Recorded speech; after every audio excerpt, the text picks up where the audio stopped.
Hi everyone. I wanted to take a few minutes to show you how to set up the MLA Works Cited page in Microsoft Word. I know the textbook goes through how to set up and format your Works Cited page, but since I'm going to show you how to do this in Microsoft Word anyway, I'll go over some of the points that the textbook makes. I know I'm being a little repetitive, but I'm hoping it will help you. Okay, first of all, as you know, I really recommend that you work on constructing your works cited page as you draft your paper and as you do your research. There are a couple of reasons for that, but the main one is that, as you know from studying how to do in-text citations, the in-text citations are based on whatever appears first in the works cited entry. Well, you can't really know what's going to appear first in the works cited entry if you haven't written the works cited entry, right? That's just common sense. So you'll find it's a lot easier if you go ahead and at least do a draft of your works cited page, either as you're conducting your research or as or before you start drafting your paper. So if you're going to do that, if you're going to set up the works cited page before you write the draft, obviously you're going to start with a whole new document, as I have here. First thing you'll do, of course, is make sure that your font is Times New Roman 12, because that's standard for MLA, and we use that on the works cited page the same as we do throughout the paper. Okay, and of course, you want to make sure that your paper is double-spaced, and I showed you how to do that when we learned how to set up just standard MLA paper format in Microsoft Word, right? Okay, now you hit the center key, or the center icon to center your cursor, and again, if you aren't sure how to do that, review the video about setting up MLA in Microsoft Word. And you type the words works cited. Some things to notice here. First of all, this, just like with the title of your paper, the title is centered and typed. That's it. It's not in bold, it's not underlined, it's not a larger font. It doesn't have dancing clowns or flashing lights around it. You just center it and title it. Something else to notice, it's works with an S at the end. Because unless you have only one source, it's plural, right? A lot of students mess that up for some reason. Another thing to notice, it's cited with a C, not cited with an S. That's a completely different word, okay? So make sure that you get that right. Then you hit the return key one time. Again, you don't skip any extra lines. And once again, you go up to the set of icons where you fix alignment and you click on Align Left. Okay. But here's where things get different. We're going to work with the ruler again, but the format for the works cited entries is the opposite of what paragraphs are in the paper. So this time, we're going to point our cursor to the bottom arrow that it's on the bottom and is pointing straight up. When you point to it, it probably says left-inded. Or hold down the shift key and drag that to the half-inch mark. So the arrow on the top that is pointing down should be at 0, and the arrow that's on the bottom pointing up should be at the half-inch mark. That's exactly the opposite of the way paragraphs are set up in your paper. Okay, now you should be ready to start your first works cited entry. I'm going to go ahead and work through one with you so that you see how it can be done and how it should be done. It's a lot of moving back and forth from either your textbook or the Purdue OWL or wherever you're looking up how to format an entry, and then moving back and forth between that and the source that you're citing. Okay, so we're going to be moving back and forth between about 3 documents here. The first thing you're going to do is you're going to go to your textbook or to the Purdue OWL, whichever you prefer, and look up how to the section on how to do MLA formatting and style. Now, the textbook is just as good as the Purdue OWL, but I'm kind of guessing here, but I kind of think you're probably going to sell that textbook back at the end of the semester, right? So you won't always have that to work with. You'll always have the Purdue OWL to work with for the rest of your life. It's completely free for everyone. And what you will find is that regardless of whether your paper requires that you use MLA or APA, which is used largely in the social sciences and some of the sciences, or Chicago Manual of Style, which is another documentation formatting style, it all works the same way on the Purdue OWL. You look up how to do the specific type of entry that you're trying to document, and you follow the formatting exactly. Any place they use a period, you use a period. Any place they use italics, you use italics. Okay, so I'm going to use the Purdue OWL because I prefer it, and also because it would be a little difficult for you to see my textbook on this computer, wouldn't it? Okay, so we'll begin with our first article, and the article that I've chosen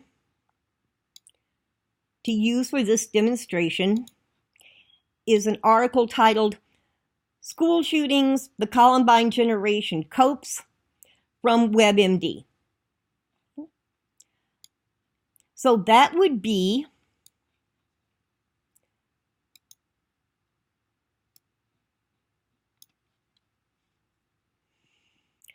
MLA Works Cited electronic sources, because all web pages are considered electronic sources, right? You should know that from having studied the chapter on MLA. So we'll click on that. Now, as you know from having studied MLA in your textbook, there are a lot of different types of electronic sources. And how you format the entry depends on the type of source it is. So we're not citing the entire website. It's not a course or department website. It is a page on a website. Okay? And we look back at our article to see if we have an author, and we do. Her name is Miranda Hitty. Okay? And the example that has an author is right here. And it shows us that first we have the author's name, last name first. So we go back to our article and we check the correct spelling of her name.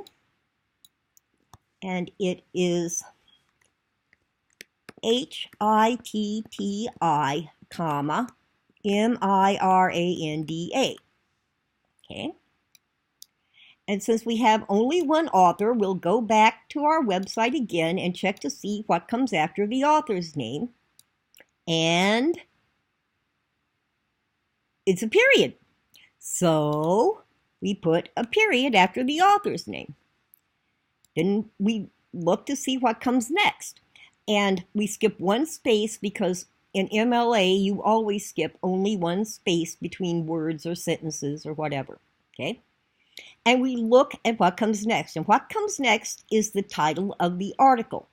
Okay? And or the title of the web page. And you should know by looking at the textbook that there is an explanation as to what each of these are. But just in case, on the Purdue OWL, there's always a discussion of the basic style for the citation, which will go through and tell you pretty much what comes first, what comes next, and how to format it. I personally always find it easier to just look for an example. I find that easier to work with. Okay, so we had the title of our article or web page, and it's in quotation marks, and every important word is capitalized. We also notice that at the end of the title, we have a period. Okay, so to review, it's in quotation marks, all the important words are capitalized, and there's a period at the end of the title but before the quotation mark. Okay, so remembering that, we go back to our article and we get the exact title of the article or page that we're working with. And just as the Purdue OWL page indicates, we're going to have our open quotation marks, then school shootings, a colon, the Columbine generation copes. And then we know that there's a period right after the end of the title and then the closed quotation marks. Okay, so what comes after that? The name of the website, followed by a comma, and then the URL address. Okay, so now you'll notice that eHow in this example, the E is lowercase because that is the formal title of the website. But you use the capitalization that is used on the website, and it just so happens that we're working with WebMD, and we can see this right here. Okay, so we type in, and we notice that the title of the website is italicized. So we select italics, and we type in WebMD. Do you see what I did? I forgot to leave a space, which was kind of silly of me, wasn't it? Okay. Now, we have to check next to see if this is a type of article that has a specific date on it. And it isn't. Okay. Newspaper articles are, and sometimes other pages will have a specific date as to when they were published. But often there are no dates, no specific publication dates for web articles. Okay. So after WebMD, according to our example, we have a comma, and then we have the URL. So that's, and of course the comma isn't italicized, so we turn off the italics, and then we write the comma. And for the URL, more and more often, websites and web pages are coming up with something called a DOI, okay, which is a kind of a permanent web address. And it's good to use those if you can find them and if you have them. But for this class, I'm perfectly fine with your simply going up to the address bar and copying it and pasting it into your entry. Okay. Now, this one happened to turn out all right, but a lot of times they don't. One of the things that you have to make sure of is the spacing in the entry. Quite often when you type these web addresses, because of the way that everything is strung together in web addresses, you'll get weird line lengths. Sometimes a line will stop like very, very short, and other times it will go on for a long time. What you need to do if that happens is find a place where you can logically insert a page break or a line break and then fix the formatting. Don't worry about it a whole lot for your drafts, okay? I would like you to be able to do it correctly by the time that you do your portfolio. But even in that case, if there are problems, I won't take off much for it if you have the formatting basically correct. And of course, I do encourage you to send your Works Cited page to Smart Thinking to have them look it over, or work with the Writing Center to have them look it over, or email it to me and have me look it over, because all of us can tell you how to correct things and show you how to fix things that need to be corrected.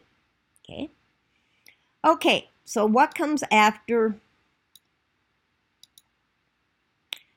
the URL?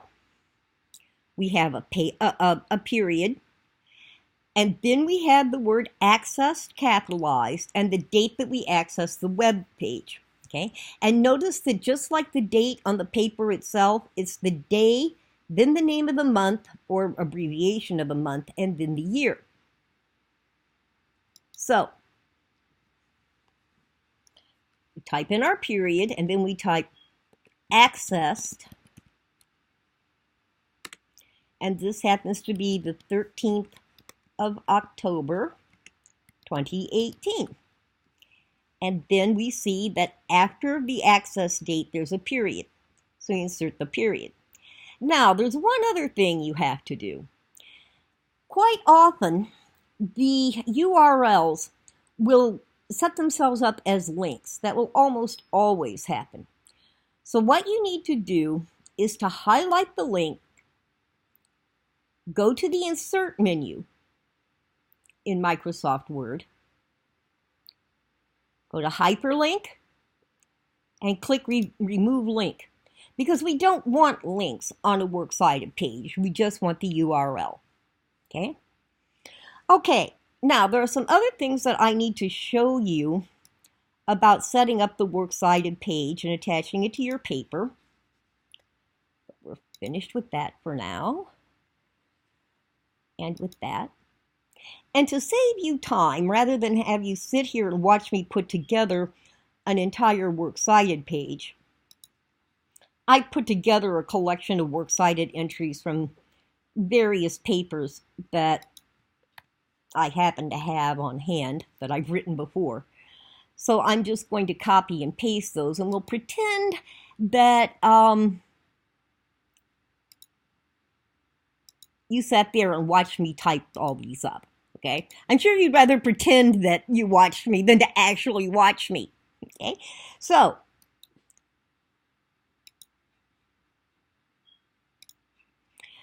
let's say that this is your Works Cited page with all of your entries on it. Now, you only need 3 entries for papers in this class, but you're actually learning this information to use in other classes. And in some classes, you might have as many as 9 or 10 entries. For my master's thesis, my Works Cited page was 17 pages long, so they can get a little complex. Okay, now, Works Cited pages have to be, the entries have to be alphabetized. And I set this up so that they aren't. I mean, you know that C doesn't come after J, right? Now, Microsoft Word can help you with this, but only to a point. There are corrections that you'll have to make by hand. But the best way to start is to highlight all of your entries and then go up to that section of icons that we tend to work with a lot. It's the same section where we choose double spacing and where we choose to center text or align left. On the top row of that section, you'll see a little icon that has an A on the top and a Z on the bottom and an arrow pointing down. And when you point to the icon, it will say Sort. Now, once that you've highlighted all of your entries, you can click on that icon and it will give you this wonderful little dialog box. I'm sorry I'm stumbling over my words today. I don't know what's gotten into me. My. Okay, now it will generally say, unless you're working with numbers, it will say sort by paragraphs, and the type is text, which is what you want, and the default should be ascending, in other words, from A to Z. So check to make sure that all of those are correct, and then just click OK. And, sorry about that. The works cited page will be more or less alphabetized, but not completely. There are some things that you need to adjust by hand. For one thing, for some reason, I ended up with an extra line there, which I don't want. Okay. For another, as we look at this, we see that for some reason it put "from the 5 books of Moses" before Carlson. F comes after C, not before it. Now, Microsoft Word does that anytime that you begin with a title that has quotation marks, because it moves anything like quotation marks to the top of the list. But that's not where the entry goes. So we have to highlight that, edit it, cut it, and since "from" begins with an F, which comes after C and before H, we'll insert a line after the entry that begins with a C, which is Carlson. And then we'll just paste that entry there. We have an extra line. We have to delete that. Okay? Now, similarly, if you have a book or an article that begins with the, an, or a, Microsoft Word is going to alphabetize it based on the, an, or a. But that's not how alphabetizing works. You alphabetize by the first important word in the title. So here we see that we have the Epic of Gilgamesh. Well, yeah, T comes after L, but we're supposed to sort it based on this E. Okay, so that means that we have to cut this one and paste it, and goes in the same place. E comes after C and before F, so when we insert a line, we paste it in there. Again, we've got an extra line that we will take out. Okay, so we double check it to make sure that everything is okay. And I found here that there's a hyperlink that shouldn't be there. So I highlight that and I go to Insert, Hyperlink, and click on Remove Link. And then look it over. Now, yes, there is some kind of a spacing anomaly here, but I can't get rid of it.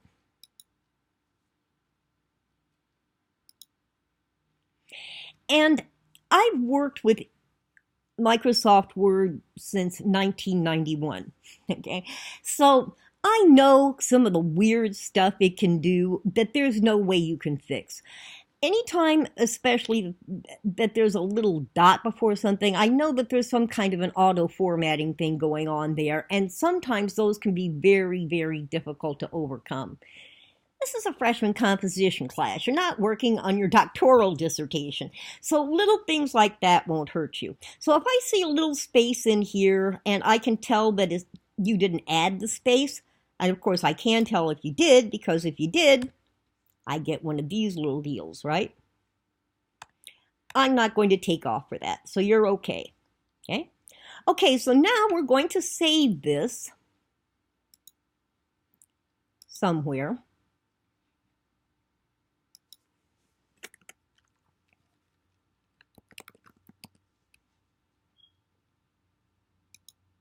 To make sure we don't lose it. And then you go ahead and draft your paper.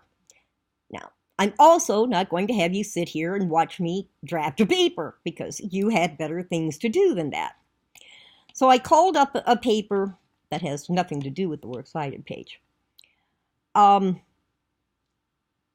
going to delete something here so I can show you how to do it. And I'll show you how to add the Works Cited page to the end of your paper, because that's where it needs to be. You finish writing your paper, and after the last line, you go to the Insert menu on Microsoft Word, and you select Break. Okay. You'll get a drop-down menu and you select Page Break, and that will start a new page for you. Do not start a new page by hitting the return key over and over. Because if you go into revise, especially for example, if you're revising for your portfolio, that's just going to mess up your spacing and waste a lot of your time. Okay, so we started a new page. So we go to the Works Cited page that we've made up. And we copy it.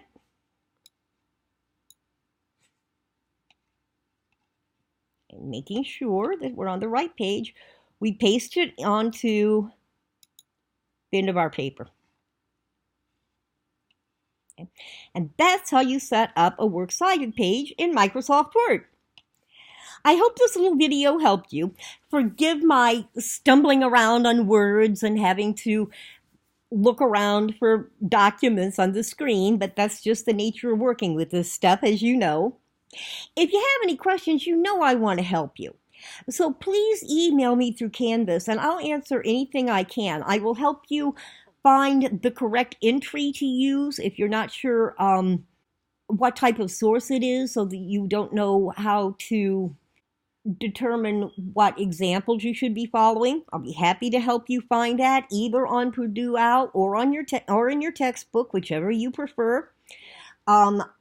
Definitely, you can send me individual entries. You can send me a draft of your Works Cited page, anything along those lines. Documentation is a bunch of nitpicky little stuff. And it seems very, very weird to have to be so nitpicky about these little things. I agree with you on that. I agree with you 100%. But unfortunately, that is the way it's done. So as long as they're being nitpicky about grading, you want to be nitpicky about how you do it, right? Wonderful. Thank you so much for listening to this. I hope it helped. If you have any questions, email me. And until we talk again, have a great day.